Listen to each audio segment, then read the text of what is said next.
Next हमारा topic है meta data. Meta data can be defined as data about data. जो हमारे पास Meta data होता है और वो किस तरीके से डिफ़ाइन किया जाता है, डाटा अबाउट डाटा। ठीक है, अब हमारे पास फॉर एग्ज़ाम्पल डाटा है स्टूडेंट का। स्टूडेंट के डाटा में क्या है, roll number, name, address, email, phone. जो रोल नंबर है वो हमेशा हमें पता है कि ABCD में नहीं होता, वो हमेशा न्यूमेरिक वैल्यू होती है, डिजिट्स की फॉर्म में होता है, 1 2 3, लाइक 245, 341, 525। इस तरीके से हमारे पास रोल नंबर्स होते हैं। तो हम इसे डिफ़ाइन कर सकते हैं कि हमारा जो रोल नंबर होगा वो शुड बी इन इंटीजर। उसकी डाटा टाइप क्या होगी, इंटीजर होनी चाहिए। हमने C++ में भी पढ़ा हुआ है कि हर न्यूमेरिक डाटा की डाटा टाइप अलग होती है, कैरेक्टर्स की अलग होती है। तो हमारे पास जब रोल नंबर न्यूमेरिक डाटा है, न्यूमेरिक डाटा आएगा तो इट्स मीन इसकी डाटा टाइप क्या होगी, इंटीजर। नीचे इन्होंने टेबल दिया हुआ है, उसमें आप देखेंगे तो ज़्यादा सही समझ आएगा। फील्ड नेम दी हुई है रोल नंबर एंड उसकी डाटा टाइप दी हुई है इंटीजर एंड उसकी लेंथ दी हुई है 3। लेंथ हम अपने पास से स्पेसिफाई कर सकते हैं। अगर हमारे पास रोल नंबर 1000 तक की सीरीज़ में है तो हम उसकी लेंथ ज़्यादा भी कर सकते हैं। और इसकी डिस्क्रिप्शन में क्या दिया हुआ है, roll number of the student and constraint क्या है कि वैल्यू फ्रॉम 1 to 100, 1 से 100 तक की वैल्यू इसमें आ सकती है 3 की लेंथ के अंदर। ठीक है, तो ये हमारे पास क्या है, डाटा हमारे पास है roll number and data about data क्या है हमारे पास, इंटीजर एंड ये लेंथ, डिस्क्रिप्शन एंड कॉन्स्ट्रेंट्स, ये सब क्या है, data about data. So Meta data can be defined data as data about data. It is used to describe the properties and characteristics of some other data. ठीक है, ये हमारे पास properties and characteristics describe करता है किसी और data की। जैसे कि हमने रोल नंबर की characteristics and properties describe की हैं कि इसकी डाटा टाइप इंटीजर होनी चाहिए, लेंथ इतनी होनी चाहिए, डिस्क्रिप्शन इसकी ये है एंड इसमें कॉन्स्टेंट ये लगेंगे। Metadata describes the size, format and other characteristics of data. It also includes the rules and constraints about data. वो रूल जो हमें मस्ट फॉलो करने पड़ते हैं। एग्जाम्पल उन्होंने दी हुई है, when you create a table you specify the data type, size, format and other constraints for entering data in different fields of the table. This is meta data of table. It describes the properties of data to be stored in the table.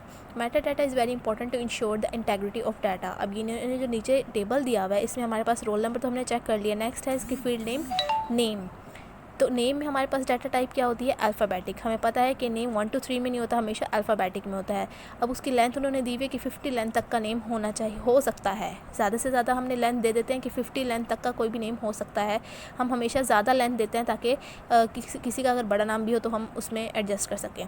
Description की इसकी क्या है, name of the student. अब आप इसकी email वाली field देखें, field name जो ईमेल है, ईमेल में अल्फ़ा न्यूमेरिक, क्योंकि ईमेल में हम अल्फ़ाबेट्स भी डाल सकते हैं। लाइक अगर हमने अपना नाम लिखना है कोमल 1 2 3, तो इसके नेम में हमारे पास डिजिट्स भी आ जाते हैं, alpha numeric and special characters भी आ जाते हैं, क्योंकि इस पर हम ऐट लगाना ज़रूरी होता है, @। ठीक है, तो हमारे पास ईमेल की डाटा टाइप क्या है, अल्फ़ा न्यूमेरिक। इसकी लेंथ मैक्सिमम हमने रखी है 25।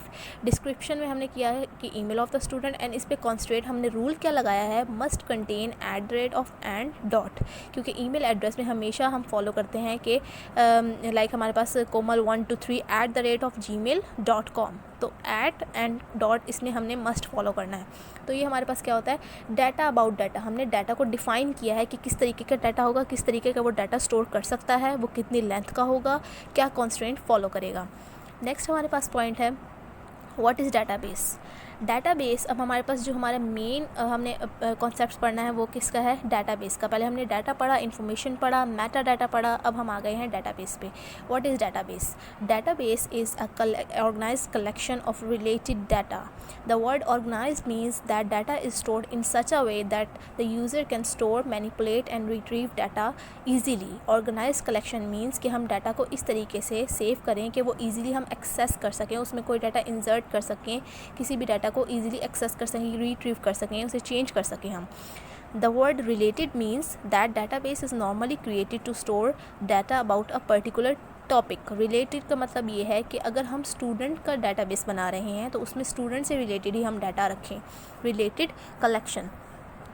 If you, for example, if you create a database for student, it will contain the data about the student such as roll number, name, address and other information about the student. Similarly, if the database is about the employees of an organization, अगर किसी organization के employees के about हम database बना रहे हैं तो it will also contain the data of the employees such as employee ID, grade and salary. All data in the database is arranged in the tables. हम tables की form में अपने database को store करते हैं।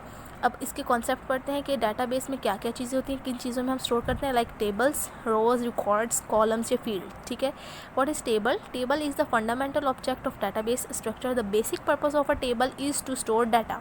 हमें पता है कि हम टेबल्स की फॉर्म में जो डाटा स्टोर करते हैं वो हम ईजिली एक्सेस कर सकते हैं और वो हम उसे ईजिली सर्च भी कर सकते हैं। ठीक है, it consist of rows and columns. इसमें हमारे पास रोज़ होती हैं एंड कॉलम्स होते हैं। A table is very convenient way to store data. The user can easily manipulate the data in the table.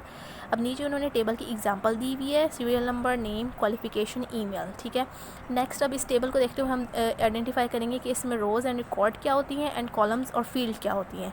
रोज़ और रिकॉर्ड, रोज़ को हम रिकॉर्ड भी कह सकते हैं। Rows are the horizontal part of the table. ठीक है, जो हॉरिजॉन्टल लाइन है हमारे पास, वो हमारे पास क्या है, पूरा एक रिकॉर्ड है, पूरा ये रो है।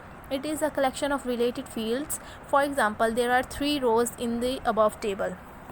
जो हमारे पास टेबल वाले पार्ट में हमारे पास टेबल दिया हुआ है, उसमें हमने देखा कि सीरियल नंबर 1 पे है उस्मान, क्वालिफ़िकेशन BSc एंड उसकी ईमेल दी हुई है। मतलब 3 एम्प्लॉयज़ के रिकॉर्ड दिए हुए, उस्मान, अब्दुल्ला एंड इजाज़ की। ठीक है, तो हमारे पास इट मीन्स 3 रोज़ हैं, इट मीन्स 3 हमारे पास रिकॉर्ड हैं इसमें। ठीक है, each row contains a record of different person. ठीक है, डिफरेंट पर्सन के अबाउट उसने पूरी लाइन में उसी पर्सन के अबाउट लिखा हुआ है सारा। ठीक है, नेक्स्ट हमारे पास कॉलम्स और फील्ड। कॉलम्स हमारे पास क्या होता है, vertical part of the table. For example all values under name field in the above table make a column. ठीक है, जो नेम है हमारे पास टेबल वाले टॉपिक में ही देखें, जो टेबल बना हुआ है, नेम के नीचे क्या है, उस्मान, अब्दुल्ला एंड इजाज़। ये पूरी लाइन हमारे पास क्या है, एक कॉलम, एक फील्ड है हमारे पास। ठीक है, फील्ड क्या है हमारे पास, नेम, एंड उसके अंदर उसके हमारे पास फील्ड्स की नेम है उस्मान, अब्दुल्ला एंड इजाज़।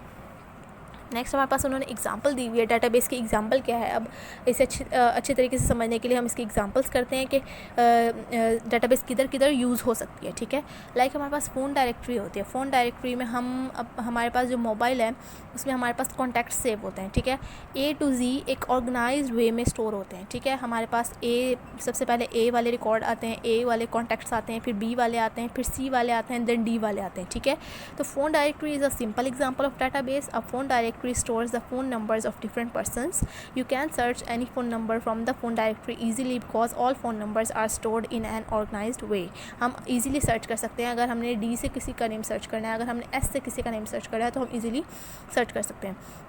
लाइब्रेरी में किस तरीके से यूज़ होता है डाटाबेस, हमारे पास लाइब्रेरी में 1000 ऑफ बुक्स होती हैं। ठीक है, it is very difficult to handle the records of all those books without a database. हमें डाटाबेस बनाने की इसलिए ज़रूरी होती है ताकि हम उन बुक्स का रिकॉर्ड रख सकें जो कि काफ़ी ज़्यादा हैं, उनके अलग अलग सेक्शंस बना सकें, Urdu section, English section, literature का सेक्शन अलग हो।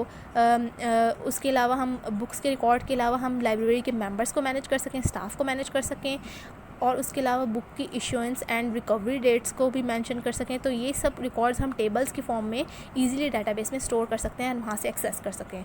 The user can use the database to search the required books easily. This database can help a lot for doing research work. इसके अलावा हम रिसर्च वर्क भी इसी डाटाबेस को यूज़ करते हुए कर सकते हैं। अकाउंट्स के उसमें किस तरीके से यूज़ होती है database. A database is used to control the account system for an organization. The accounts database keep records of all financial transactions. It can easily perform different calculation to find the information about the business such as annual profit, trial balance and ledger. हमारे पास किसी भी business organisation के अगर हमने audit करना है year के last में, उसका प्रॉफिट, उसका ट्रायल बैलेंस, सब चीज़ें फाइंड करने के लिए हम इसको डाटाबेस को यूज़ कर सकते हैं। कॉलेज में किस तरीके से यूज़ हो सकता है, और college has many student in different classes in different departments. A database may be used to keep the records of the students, fee transactions, examination information and other data about the college. You can also store the attendance of the student in the database. हम database के through अपनी attendance को भी control कर सकते हैं। Like अगर हमने इलेक्ट्रॉनिक डाटाबेस सिस्टम बनाना है, इलेक्ट्रॉनिक अटेंडेंस सिस्टम बनाना है, तो हम कंप्यूटर में ही डाटा अटेंडेंस सिस्टम को मेंटेन कर सकते हैं। इसके अलावा हम हमारे एडमिनिस्ट्रेटिव स्टाफ के पास हमारा सारा डाटा ऑनलाइन स्टोर हुआ होता है, स्टूडेंट्स का सारा डाटा।